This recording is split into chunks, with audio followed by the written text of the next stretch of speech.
largest economy in the world today, by the year 2020-25, will be larger than the United States economy and the economy of Western Europe combined.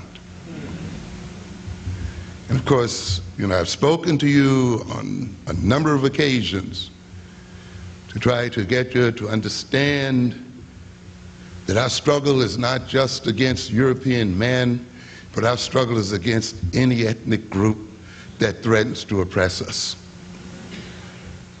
European man is basically on his way out anyway, and we talked about that in the last session.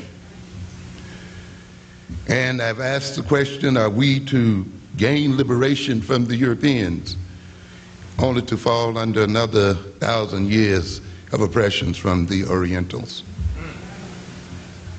And the Orientals are going to be much more vicious than the Europeans. They don't have a liberal philosophy that you can use against them, and a constitution that you can throw at them. They don't have that liberal image that they try to protect like the white folk that you use to tie them up with. They owe you nothing.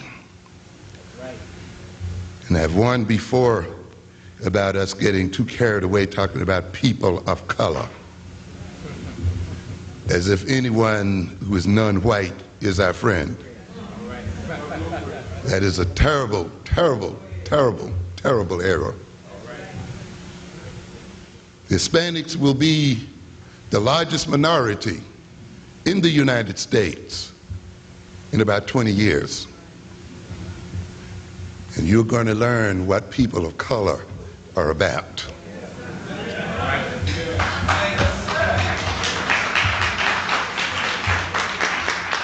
You're going to learn what we have been trying to teach you all the time.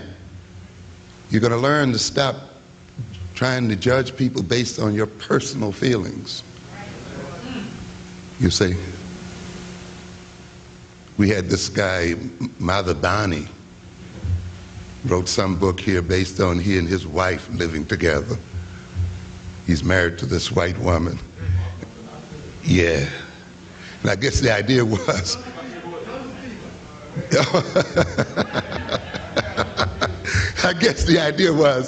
I think the idea was if she and I can live together, we can all live together. What a joke. This is nonsense. This is pure nonsense. It's pure nonsense. The relationship between peoples is not the relationship between a man and a woman, a man and his wife. No, not at all.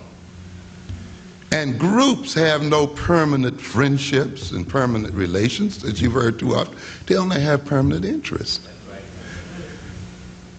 You are getting into a situation here as African Americans that Africans are in the world over.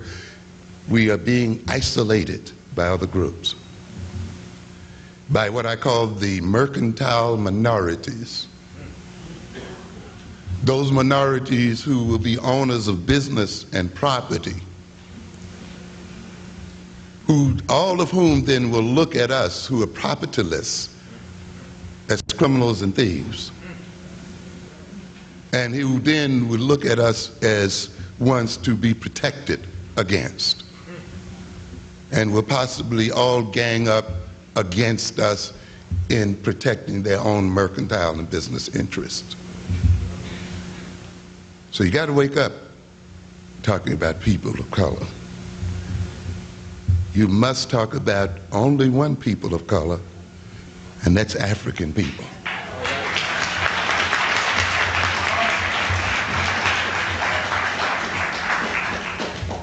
I want to thank you for your generous response to our publication, The Falsification of African Consciousness. It's moving quite well, and your response has been quite good. And here, of course, and we appreciate your patronizing the publication, because as I've indicated in other arenas, we do not make personal gain from this. These books are used to pay the rent, to maintain our place, to lay a basis for future publication and development. and for the further training in terms of our community. So when you buy, you're supporting a program that we hope to expand in terms of community education, development, and otherwise.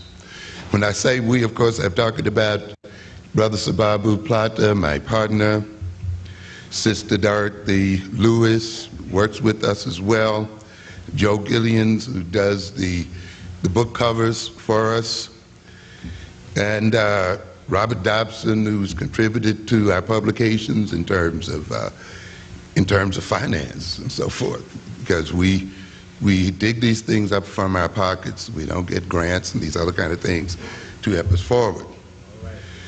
And it's this team, along with other friends, who have helped us to pump out these publications. Of course, the falsification of African consciousness deals with Eurocentric history, psychiatry, and the politics of white supremacy.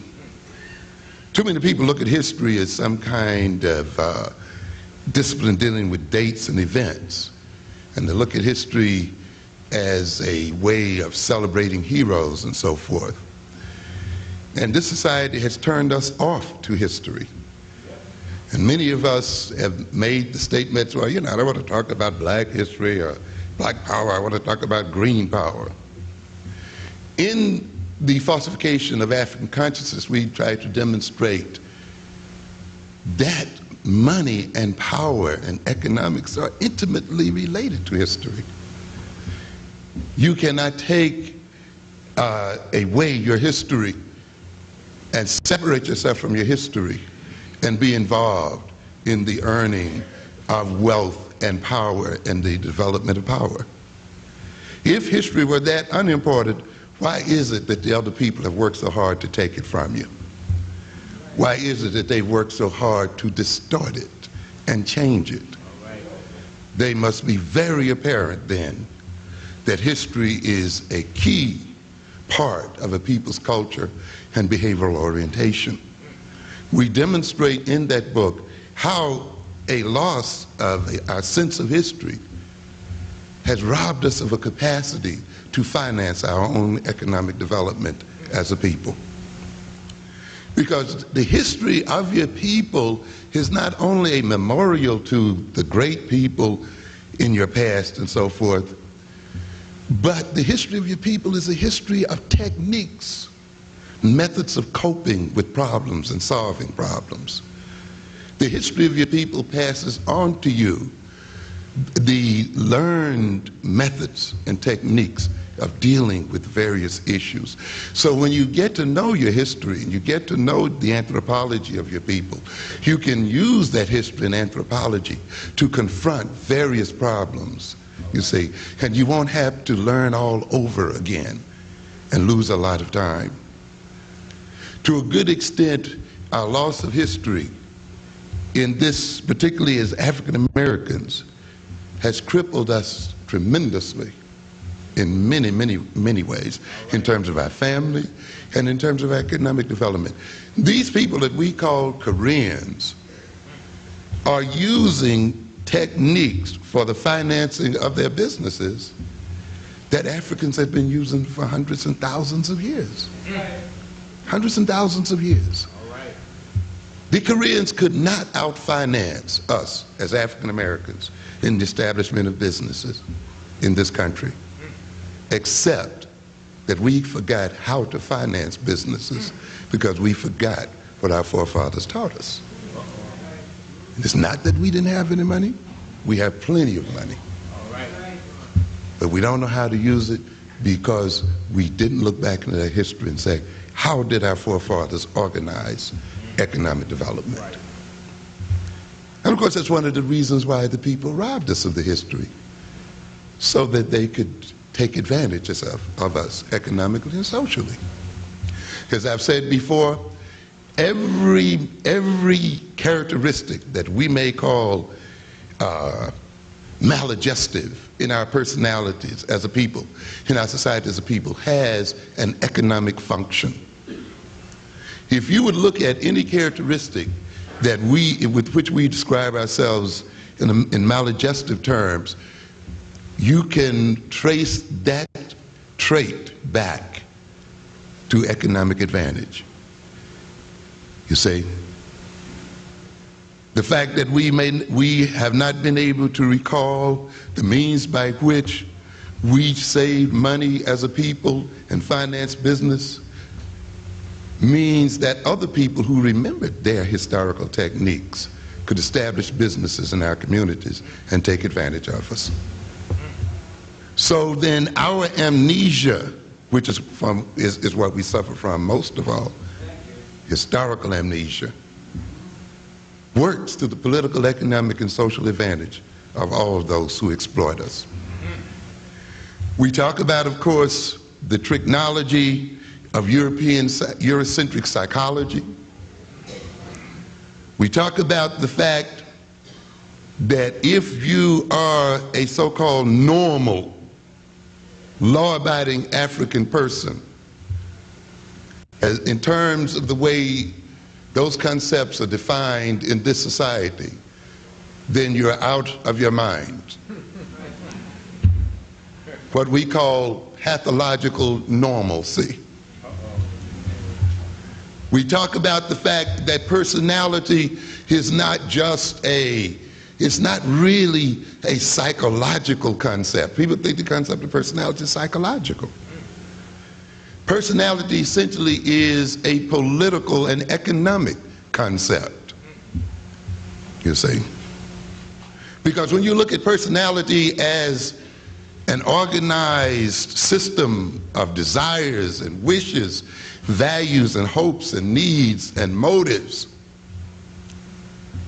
which when the person seeks to satisfy them, they consume things. You will note then that the things we consume to satisfy our personal needs are those things sold to us by the people who created the needs in us to begin with.